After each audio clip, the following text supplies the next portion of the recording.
ഓണത്തോടനുബന്ധിച്ച് മെഗാ തിരുവാതിരക്കളി സംഘടിപ്പിച്ച് Mala കാക്കുള്ളിശ്ശേരി saint Joseph ദേവാലയം. മെഗാ തിരുവാതിരക്കളിയുടെ ഉദ്ഘാടനം ഫാദർ ഷാജി തെക്കേക്കര നിലവിളക്കിൽ ദീപം തെളിയിച്ച് നിർവഹിച്ചു. തുടർന്ന് മെഗാ തിരുവാതിരക്കളിയിൽ ഏറ്റവും പ്രായം കൂടിയ ഷേർലി മത്തായി മുതൽ ഏറ്റവും പ്രായം കുറഞ്ഞ എസ്ര ജോസഫ് വെമ്പിലും ചേർന്ന് തിരി തെളിയിക്കുകയും ചെയ്തു. കൈക്കാരന്മാരായ ഷിബു പാറേക്കാടൻ, ഷാജു മഞ്ഞളി, കേന്ദ്രസമിതി പ്രസിഡന്റ് സാബു വെമ്പിൽ, പ്രോഗ്രാം കോർഡിനേറ്റർമാരായ ലിസി ജോസ് കോഴിപ്പാട്ട്, ലിബിയ അന്തോണി ചെറിയത്ത്, ഫ്രാൻസി സണ്ണി വെമ്പിൽ എന്നിവർ ചടങ്ങിൽ സന്നിഹിതരായിരുന്നു. കാക്കുളിശ്ശേരിയുടെ ഈ പള്ളിയുടെ ചരിത്രത്തിൽ ആദ്യമായിട്ടാണ് ഇങ്ങനെയൊരു മെഗാ തിരുവാതിരക്കളി സംഘടിപ്പിക്കുന്നത്. ഏകദേശം 100-ൽ പരം 4 വയസ്സ് മുതൽ 86 വയസ്സ് വരെയുള്ള ഒരു ഇതിനകത്തുണ്ട്. ഈ ഓണത്തിൻ്റെ ഒരുമയിലേക്കും ആഹ്ലാദത്തിലേക്കും കാക്കുളിശ്ശേരിയുടെ ഒരു പ്രണാമമായിട്ട് ഞങ്ങളിതിനെ നൽകുന്നു.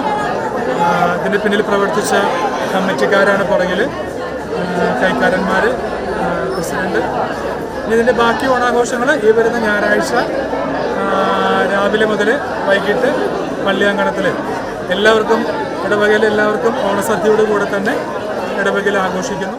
100-ലധികം പേർ പങ്കെടുത്ത ഈ മെഗാ തിരുവാതിരക്കളി തിരുവോണ നാളിൽ ഒത്തൊരുമയുടെ കാഴ്ച ഏവർക്കും സമ്മാനിക്കുകയായിരുന്നു. നിരവധി പേരാണ് മെഗാ തിരുവാതിരക്കളി കാണാൻ എത്തിയത്.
തിരുവാമണിരാവ് മനസ്സാ